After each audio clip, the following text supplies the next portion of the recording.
اس کے لیے پھر خدا کے پیغمبروں سے باتیں کرتا ہوں تو خدا کو یہ چیز نازل بنتی تو خدا نے فرمایا کہ میرے حبیب کو آسمانوں پہ لے کے آؤ. وہ فرشتہ نبی پاک صلی اللہ علیہ وسلم کو آسمانوں پہ لے کے گیا لیکن سدرۃ المنتہا پہ پہنچ کے عرض کرنے لگا کہ یا نبی میری پہنچ یہی تک ہے, میں اس سے آگے نہیں جا سکتا. بس خدا نے کہا کہ تیری اوقات اتنی ہے, اس سے آگے جو اوقات ہے وہ اسی کی اوقات ہے جس کو سب سے پہلے میں نے حضرت کیا اور میں اپنے وجود کو دنیا کے سامنے منانے کے لیے اس کو رکھا. تو جبرائیل کو بھی ماننا پڑا کہ زمین سے پہلے فلک سے پہلے زمین سے پہلے فلک سے پہلے طلوع شمس و قمر سے پہلے وجود نور محمدی تھا, وجود عقل و نظر سے پہلے. اور جب اس وجود کو کائنات میں لانا چاہا خداوند عالم نے تو کائنات میں پہلے زمین کو فرش بسایا, پھر آسمان کا سائبان بسایا, پھر کائنات کی اچھی سے اچھی تخلیق کی گئی. اس کے بعد نبیوں کو بھیجا گیا, ابن آدم کو بھیجا گیا, ابن آدم کی تخلیق کی گئی, ابن آدم کی تربیت کا انتظام کیا گیا, نبیوں میں پیغمبروں کو بھیجا گیا, پیغمبروں میں رسولوں کو بھیجا گیا. اور ہر ایک نے آ کے یہ کہا کہ ابھی وہ آنے والا ہے جس کے لیے یہ کائنات بنائی گئی ہے, ابھی وہ آنے والا ہے جو رحمت للعالمین ہوگا, ابھی وہ آنے والا ہے کہ جس کو رحمت للعالمین کا لقب دیا جائے گا, جو کائنات کے پیدا ہونے سے لے کر قیامت کے لیے رحمت ہے, ہر انسان کی رحمت ہے, ہر ذات کی رحمت ہے, ہر مذہب کی رحمت ہے, ہر نسل کی رحمت ہے, ہر رنگ کی رحمت ہے. اور جب وہ آیا تو اس ماحول میں اس کو لایا گیا, اس ماحول میں کہ جس ماحول میں پوری درندگی ہی درندگی تھی,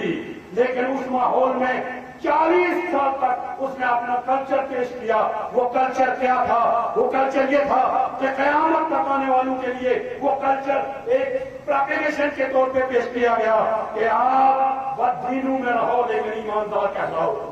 آپ لچے لفنگوں میں رہو لیکن اپنے عزت نفس کا خیال رکھو, آپ ان لوگوں میں رہو جو چور ہیں,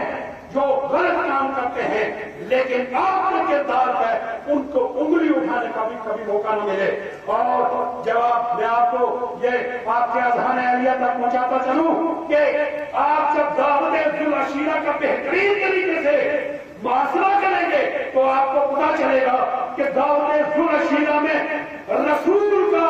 انکار کسی نے نہیں کیا, خدا کا انکار کیا ہے, خدا کا انکار کیا ہے, لیکن بظاہر خدا کا انکار نہیں کیا. وہ جو دشمن تھے وہ آج بھی امین مان رہے ہیں, وہ جو دشمن تھے وہ آج بھی صادق مان رہے ہیں, وہ جو دشمن تھے وہ آج بھی کہتے ہیں کہ اگر آج میں کوئی سچا ہے تو وہ محمد ہے. خدا کے دشمن ہو سکتے ہیں لیکن نبی کا دشمن نہیں ہے. جب نبی نے اعلان نبوت کیا اس کے بعد دوسری جو میں آپ کو بات بتانا چاہتا ہوں کہ نبی نے اپنے کردار کو کس طرح پیش کیا لوگوں کے سامنے, جو لوگ دشمن تھے ان کے سامنے کردار کو کیسے پیش کیا کہ جب 10 سال کے بعد نبی وہاں سے ہجرت کر کے مدینے کی طرف جاتے ہیں تو نبی نے اپنے بستر پہ جس کو سلایا ہے, کیوں سلایا ہے, یہ لوگ جانتے ہیں کہ جو سونے والا ہے وہ اسی کی طرح ہو سکتا ہے یا اس کے کردار میں ڈرا ہوا ہے. ان کو بھی یقین ہے کہ جو اس کے بستر پہ سویا ہوا ہے وہ ہماری عوام میں صحیح سلامت ہم تک پہنچا کے جائے.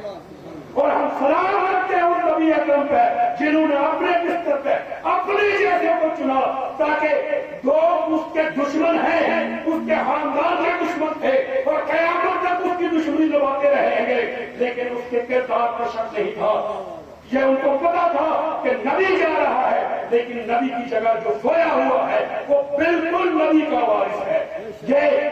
دنیا کو بنانے کا یہ کردار تھا, یہ جو کلچر تھا یہ کلچر خدائی کلچر تھا. یہ خدائی کلچر کو رسول پاک صلی اللہ علیہ وسلم نے اپنے پاس رکھا. اور خدائی کلچر کیا ہے؟ وہ خدائی کلچر یہ ہے, وہ خدا رب العالمین ہے. تو رب العالمین تعلیم کا مقصد یہ ہے کہ خدا اپنے کرشمے کے ذریعے، خدا کا ایک بہترین سے کرشمہ یہ سورج ہے، اس سورج نے کبھی بھی یہ انتظار نہیں کیا کہ وہ ظہیر کے گھر پہ چمکے اور خلیل کے گھر پہ نہ چمکے، اس سورج نے کبھی یہ انتظار نہیں کیا کہ وہ رام اور رحیم کی ایک دوسرے کے ساتھ الگ الگ کرے۔ تو یہ ایک چھوٹا سا کرشمہ ہے، تو آپ کے مان کے چلیے کہ رحمت للعالمین رسول اکرم صلی اللہ علیہ وسلم کی رحمت وہاں تک ہے جہاں جہاں خدا کی خدائی ہے۔ جب خدا کی خدائی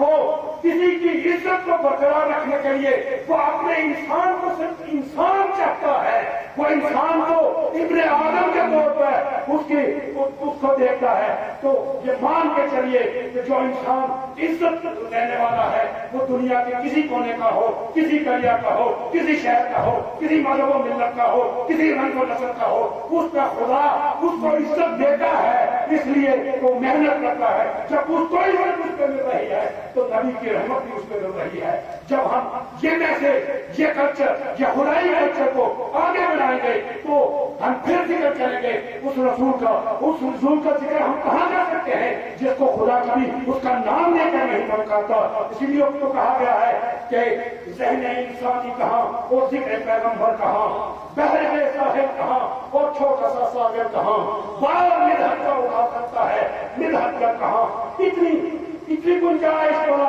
الفاظ کے اندر کہاں، کیا خبر جب ٹوٹ جائے فکر کا لنگر کہاں، اور جس کے اہل بیت ہیں انسانیت کی زیبود ہے، جس کے بچے ہیں نور مشرقین اور جو بازوئے حیدر بازوئے قوت ہے، جس کا فاتح بلوہ ہے، جس کی بیٹی فاطمہ، جس کا نواسا ہے حسین، ایسے گھر والے کہاں ہیں اور ایسا گھر کہاں؟ آج ہمیں ضرورت ہے کہ اس گھر پہ ہم جھک جائیں اور اس گھر پہ رحمت کی التماس کریں، اس گھر پہ جھک جائیں اور اس گھر سے ہم امن کا پیغام لے کے آگے بڑھیں، اور اس گھر پہ جھک جائیں اور ہم انسانیت کو فروغ دینے کے لیے، انسان کو انسان سمجھنے کے لیے، انسان کو ابن آدم سمجھنے کے لیے، اس کی خدمت کرنے کے لیے جب آگے بڑھے تو آپ مان کے چلیے کہ جو نہیں مانے گا وہ اس گھر پہ خود